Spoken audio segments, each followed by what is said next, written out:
Rebonjour Bastien. Bonsoir. Ce n'est pas la première fois qu'on parle avec vous de la quadrature du net sur ce plateau, de l'algorithme mis en place par la CAF et qui attribue un score de suspicion à chaque allocataire. Un score qui demeure bien entendu caché à ses allocataires. Est-ce que tu peux revenir sur l'historique de votre bataille contre cet algorithme, si on peut parler ainsi, comment tout cela a commencé ? Alors effectivement, c'est une enquête de long terme qu'on a commencé il y a plusieurs années. On a commencé à s'intéresser à la question de la dématérialisation des services publics. Et en creusant, en tirant un peu le fil, on s'est aperçu qu'il y avait quelque chose à travailler du côté des algorithmes que nous on appelle le contrôle social. Ces algorithmes-là, aujourd'hui, hier on a dévoilé un peu les rouages techniques, mais on a depuis plusieurs années des travaux, notamment de Vincent Dubois, qui mettait en avant le caractère discriminatoire. Nous, on a voulu creuser cette piste et aujourd'hui, c'est finalement l'aboutissement de plusieurs années d'enquête pour faire la lumière sur ces pratiques. Évidemment, la transparence de ces algorithmes n'est pas satisfaisante, c'est une étape préalable. Politiquement, la Quadrature du Net milite à l'interdiction de ces algorithmes qui sont, on le pense, intrinsèquement discriminatoires et problématiques dans notre société. Alors, suite à vos premières enquêtes, la CAF a affirmé que cet algorithme-là, il était neutre. Mais vous avez finalement réussi à obtenir et à analyser son code source, ou du moins l'un de ses codes sources. Comment ? Est-ce que ça a été difficile ? Ça a été effectivement très difficile parce que juridiquement, n'importe quelle personne peut demander ce qu'on appelle la communication de documents administratifs. C'est un droit offert à chaque citoyen et citoyenne, et nous, on a voulu exercer ce droit. Mais finalement, la CAF nous a opposé un secret pour ne pas communiquer cette décision en disant que cet algorithme, si on le révélait, si on communiquait la manière dont il fonctionne, on allait permettre aux personnes de le contourner parce que la CAF affirme que ça serait un algorithme de lutte contre la fraude. En réalité, cette question de lutte contre la fraude qui, derrière, sert à justifier l'opacité pour la CAF, n'est qu'une manière de présenter les choses.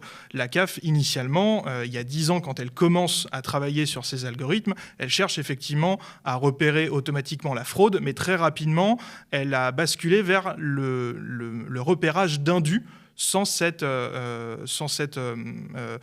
critère de fraude qui est intentionnel et qui est très difficile pour un algorithme à caractériser. Et donc, très rapidement, cet algorithme-là, il est passé d'une recherche de fraudeurs à une recherche de personnes qui ont eu des indus. Or, ces indus, la plupart du temps, sont, en raison de la complexité de ces prestations sociales, sont dus à cette complexité de prestations sociales et au fait que quand la situation des personnes change, tout de suite les droits vont changer et si la personne n'a pas déclaré, c'est là où il va y avoir un risque d'indu. Et donc la CAF initialement nous a opposé ce secret comme quoi ça serait un algorithme de lutte contre la fraude, alors qu'il n'en est absolument rien. C'est quelques pourcentages finalement les sommes récupérées qui sont véritablement de la fraude. La plupart, la grande majorité sont dues à des indus, donc à des erreurs. Et donc il a fallu batailler. On est allé devant la commission d'accès aux documents administratifs, la CADA, qui a émis un avis favorable, en tout cas partiellement, et on a obtenu la communication des anciennes versions de l'algorithme, c'est-à-dire les versions qui ne sont plus aujourd'hui utilisées. Mais malgré tout, dans ces codes sources qui nous ont été communiqués, on n'a pas accès à toutes les variables. Donc aujourd'hui, dans notre article, on est obligé de faire quelques suppositions. On a essayé de mettre en place une méthodologie la plus rigoureuse possible pour coller au plus proche de la réalité, tout en sachant que même sur ces anciennes versions, on n'a pas accès à l'ensemble des données. Et ce qui ressort de ces simulations, à la fois des critères, des critères utilisés par ces anciennes versions de l'algorithme et des simulations qu'on a faites, c'est que nos premiers doutes sont confirmés. Cet algorithme cible les personnes les plus précaires, cible notamment les personnes qui ont les minima sociaux, le RSA, les personnes qui sont au chômage, et également cible les personnes qui ont des parcours de vie un peu chaotiques, donc les personnes en situation, avec un foyer monoparental, ce qui correspond la plupart du temps à des femmes célibataires. Ça cible également les personnes qui ont eu un décès dans leur famille, et donc la composition composition du foyer change. Voilà, tous ces critères indirects, finalement, sont mis en lumière, mais ne font que confirmer ce que les travaux démarrés il y a plusieurs années disaient déjà sur le caractère discriminatoire de cet algorithme. Ouais, pour vous, en fait, c'est un outil de discrimination sociale et qui, en réalité, au lieu de chercher la fraude, regarde finalement, selon un certain nombre de critères, plus en détail ceux qui sont susceptibles de vouloir éventuellement frauder parce que leur vie est trop difficile.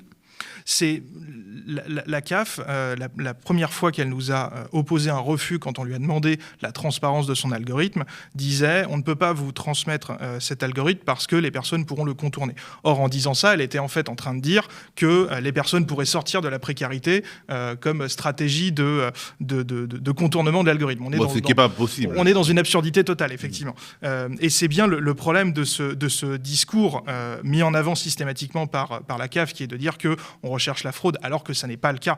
Dans les montants récoltés, finalement, la fraude est minime, et derrière se joue un choix politique qui est caché par l'algorithme. Finalement, et ce choix politique, comment vous le résumeriez ?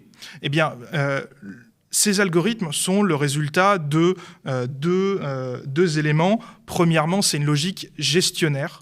C'est-à-dire que dans les administrations, on cherche à avoir une rationalité la plus parfaite possible, et donc on va chercher l'argent, peu importe où il se trouve, ce qui implique, quand on déshumanise toutes ces questions-là, aller chercher l'argent là où il est le plus facilement, là où il peut être obtenu le plus facilement, c'est-à-dire auprès des personnes précaires qui subissent la complexité dans l'allocation des minima sociaux. Et la deuxième logique qui se cache derrière ces algorithmes, c'est une logique policière, c'est-à-dire que ces algorithmes permettent d'accentuer le contrôle des administrations sur les personnes.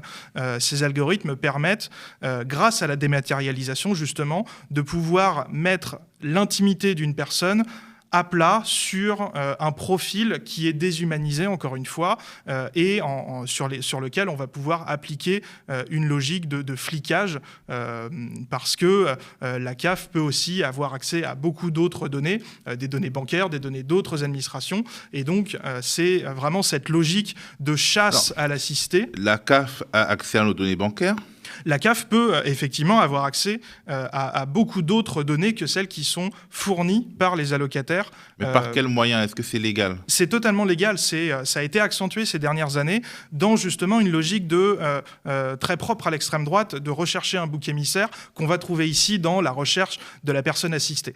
Cette logique sécuritaire que l'on retrouve à travers ces algorithmes, on la voit à travers un discours il faudrait chasser l'assistanat et du coup chasser le plus précaire. C'est vraiment une logique politique qui ne dit pas... la CAF n'écrit pas noir sur blanc, on fait la lutte contre l'assistanat, mais c'est finalement ce qui ressort, cette logique très propre à l'extrême droite de trouver un bouc émissaire qui, ici, va se matérialiser dans les personnes les plus précaires. Et donc, ce choix politique, il est finalement évité par la CAF à travers l'alibi technique de l'algorithme. Parce que derrière, la CAF, effectivement, ne va pas dire on cible les plus précaires, on cible les personnes au RSA, elle va dire c'est pas moi, c'est l'algorithme, c'est la machine, je n'y suis pour rien. Alors que intrinsèquement, quand on veut aller rechercher l'argent là où c'est le plus facile de le trouver, on va cibler nécessairement les personnes les plus précaires. Est-ce que cet algorithme établit des profils types quelque part ? Alors, le fonctionnement de l'algorithme, en fait, les différentes versions de l'algorithme sont le résultat d'un ciblage à partir de toutes les informations qu'a la CAF. C'est-à-dire qu'initialement, quand la CAF veut mettre en œuvre son algorithme, elle va essayer de repérer les critères qui lui permettraient de cibler correctement les personnes. Donc, en gros, la CAF a plusieurs milliers de paramètres à sa disposition et elle va en rechercher quelques dizaines dans les versions informations qu'on nous a communiquées, c'est environ 40 critères qui sont utilisés. Donc on a cette première phase de recherche des critères pertinents pour cibler les personnes et finalement maximiser la récupération d'indus.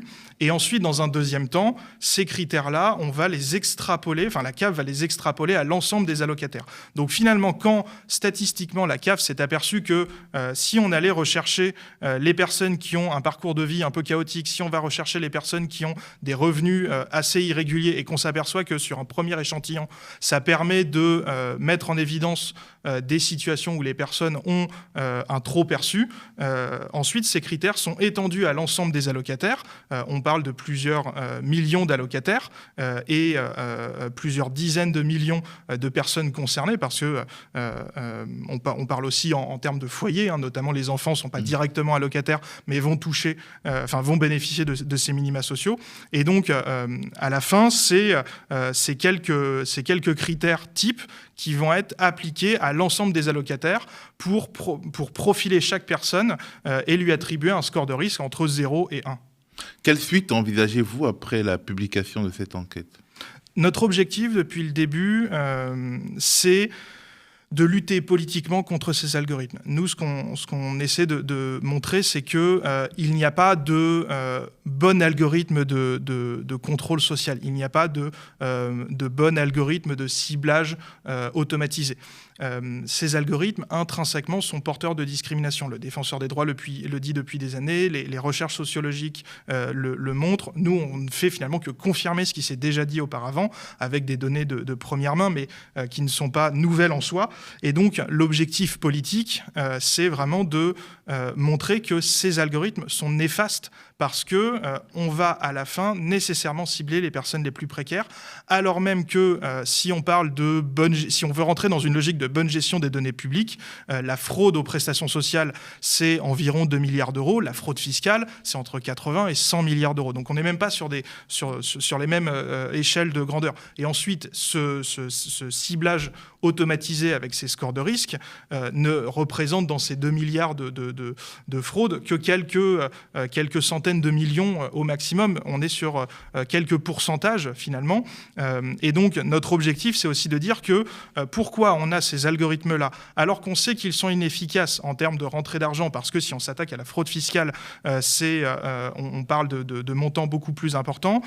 Pourquoi ces algorithmes, malgré tout, restent ? Parce qu'il y a une logique politique derrière qu'on essaie de dénoncer, une logique de prendre en bouc émissaire certaines personnes, une logique de faire croire que si on ne s'attaque pas à ces personnes-là qui, encore une fois, ne sont pas fraudeuses, ont juste eu des problèmes dans la déclaration de leur situation, on veut contrer le discours qui vise à dire que ces personnes-là seraient forcément les responsables de la dégradation du service public, alors que la personne qui dégrade le plus le service public, c'est Emmanuel Macron, c'est Elisabeth Borne avec leur politique antisociale, c'est pas quelques personnes qui, parce qu'elles n'ont pas correctement déclaré leurs revenus, qui seraient à l'origine de toute cette casse sociale. Donc nous, on essaie de rétablir un petit peu ce discours-là, de rétablir la vérité en parlant de faits et en parlant du fait que on a besoin politiquement, pour avoir une politique sociale normale, satisfaisante de gauche, on a besoin de mettre fin à ces algorithmes-là. Notre société est-elle assez attentive à l'avancée de la société de surveillance dans son versant algorithmique ? C'est une bonne question parce que souvent on nous parle souvent la réponse c'est de dire oui mais en France on n'est pas dans un crédit social à la chinoise, c'est 2 poids 2 mesures, ce qui se passe en France c'est pas la même chose que ce qui se passe en Chine. C'est vrai. Effectivement, en France, il n'existe pas de crédit social au sens où ça serait un score de risque que chacun aurait, qui serait basé sur des critères publics, etc. En revanche, ce qu'on observe, c'est que ces administrations-là utilisent de manière très diffuse des algorithmes similaires. Finalement, la CAF n'est pas du tout la seule. On sait qu'il y a d'autres algorithmes de contrôle social. On enquête sur l'assurance maladie, l'assurance vieillesse, sur Pôle emploi. On a des bribes d'informations. On continue, nous, notre enquête pour creuser, pour faire la transparence là-dessus. Et ce qu'on observe, c'est que beaucoup d'administrations utilisent ce type d'algorithme-là avec ces mêmes logiques. Et finalement, il n'y a pas beaucoup de différence, si on raisonne en matière politique, entre un crédit social à la chinoise qui s'impose à tout le monde, qu'on trimballerait d'une administration à une autre, et la situation en France où chaque administration, dans l'opacité la plus complète, peut faire son propre algorithme de contrôle social, attribuer une note avec des critères qui ne sont pas communiqués aux personnes concernées, et derrière déclencher des contrôles. Je rappelle quand même que les témoignages qui ont été récoltés par des associations d'aide aux usagers et usagères de ces administrations n'arrêtent pas de dire depuis plusieurs années que subir un contrôle de la CAF, ça peut prendre des ampleurs incroyables, parce que la vie privée, l'intimité des personnes est mise à nu. Le contrôleur sait beaucoup de choses sur sa vie privée. Par exemple, dans les témoignages qu'on a pu lire, une personne qui se voyait demander par la personne qui l'a contrôlée si elle avait vraiment besoin de son abonnement Internet à 20 € par mois. Ce genre d'intrusion dans la vie privée, c'est le résultat de ces contrôles-là. Et finalement, c'est possible parce que pour l'instant en France, on laisse faire ce type d'algorithme et on les laisse se développer dans plein d'administrations. Et en toute opacité, d'une certaine manière. Et en toute opacité, exactement. Parce qu'en fait, il y a une sorte d'opacité structurelle entretenue par les administrations. Exactement. La CAF, initialement, elle nous a opposé le fait que, pour des questions de sécurité publique, on aurait besoin d'entretenir l'opacité sur ces algorithmes-là. Donc on est vraiment dans ce double discours où on nous présente ces algorithmes comme de la lutte contre la fraude, alors qu'en fait il n'en est rien, mais du coup ça justifie ce discours très sécuritaire de rendez-vous compte, si on fait la transparence sur ces algorithmes, ça va être la porte ouverte à toutes les fraudes, à tous les abus, ce qui n'est absolument pas le cas, mais qui du coup empêche un contrôle démocratique. Nous, dans notre travail, on a beaucoup de problèmes, même quand la CADA, la Commission d'accès aux documents administratifs, nous donne raison. C'est très difficile d'aller voir les administrations en leur disant « Regardez, la CADA nous a donné raison, maintenant il faut vous exécuter ». On envisage de saisir la justice pour certains cas où des administrations maintiennent leur refus. Donc c'est vraiment un problème démocratique. Et finalement, nous, on ne veut pas s'arrêter à la question de la transparence. La transparence, elle est nécessaire, mais elle n'est pas suffisante pour remettre en question ces algorithmes-là. Merci beaucoup, Bastien. Je tiens à préciser que la Quadrature du Net est en pleine campagne de dons pour 2024 et qu'il est important de soutenir une telle initiative, une telle association qui se tient à nos côtés pour éviter qu'on tombe dans un univers à la Black Mirror. Merci beaucoup à toi. Merci beaucoup à toute l'association à la Quadrature du Net.